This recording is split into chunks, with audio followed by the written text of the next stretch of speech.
All right, so today I'm going to go a little deeper into some theory of Wing Chun. I'm going to go into the idea of how do you know when you're fighting the force. One huge tenet of Wing Chun obviously is to go with the flow. You never want to fight the force. And Chi Sao is one critical tool we use to obviously develop that concept of how to go with the flow and not fight the force. So a couple of things you want to look for when you're doing Chi Sao to see if you're aware enough to realize if you are fighting the force. So let's just do a single stick for a second. Let's say Ed's in Bong Sao and I'm in Fuk Sao. Okay. If Ed presses in on me, and you'll feel a little bit of a cascade effect. Now, if you do it slow enough, and if I'm fighting the force and he presses in on me, the first thing I'll feel is this point increase. Now, when we're at what we call a neutral state, if I'm here, and we both have our attacking line set up, I'm in Fuk Sao, he's in Bong Sao, and the moment of contact here, when we equalize that force and ultimately try to neutralize it, there shouldn't be any increase in the load. You meet, you shake someone's hand, that pressure should maintain being the same. So if he's muscling and I feel that I'm fighting the force, the first thing I'll feel is this point increase, that it will become heavier. The next thing that I'll feel is that actually I'll probably be jammed to my shoulder, because that means I'm still fighting the force as that force is cascading onto my body.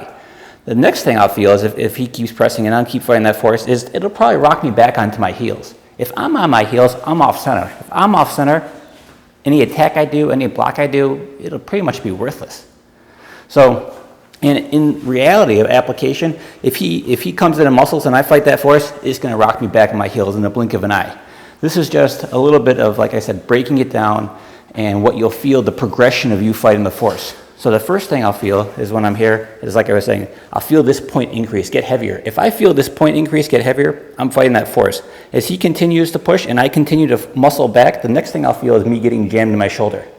And then after that, it'll push me off my center. And like I said, in reality, real-time application, it's going to push you right back on the center. It happens that fast. And why is it important to learn not to fight the force? Well, that brings me to my next topic of how to neutralize the force.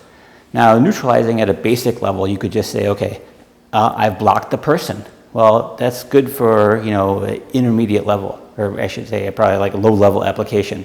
But as you progress in Wing Chun, you actually want to learn to neutralize through controlling the point. So in the beginning, I have to realize, okay, my defensive line is right here, okay, with Fuk Sao. So, he comes in and, rotates down and tries to punch with that. I can come in and block that. Okay, that's great. I'm pointing at his target. That's very good. You need to be able to do that in the beginning. But to go deeper than that and actually learn to control that point is to understand what neutralizing is. Neutralizing, of course, starts with the body. I have to have a good stance, because if I don't have a good stance, it's going to cause me to fight the force, and it's going to be pushing me back on my heels the whole time when I'm, working with my partner. The next thing is that I have to learn to actually, what we call inflate the balloon or put the right tension in my arm. If this tension is off, you're striving to do what we call natural tension. If this is too light, it's going to collapse. He comes in, and I have no shield up. Again, if it's too heavy and he pushes in, again, it rocks me right back on my heels. So you want to learn to have the right tension. You also want to learn to focus at the target to maintain the shield in place. So as I learn to neutralize it, you just think you want to learn to feel the skin pull. You feel that skin pull, okay? Then you'll start to understand the concept of what we call neutralizing the force. Think about it like you've caught the ball, okay? Somebody throws you a ball. I don't just let it touch my hand and bounce out, but I'm actually feeling that force, going with it as much as I need to control it, and then I've got it under control. I've caught the ball. So that ball leaves, I can feel it and I can go with it. It pushes on me, I can feel with it and go with it. So it's the same concept here. When I neutralize it, what you want to feel for is just feel that light skin pull. Now, a big mistake people make is when they try to neutralize this force is that they end up pushing with their arm. Okay, and that will actually just cause me probably to get that force jammed back into my shoulder, which will lead me to getting thrown off center. So when you make the adjustment, I actually want to learn to make the adjustment with my body.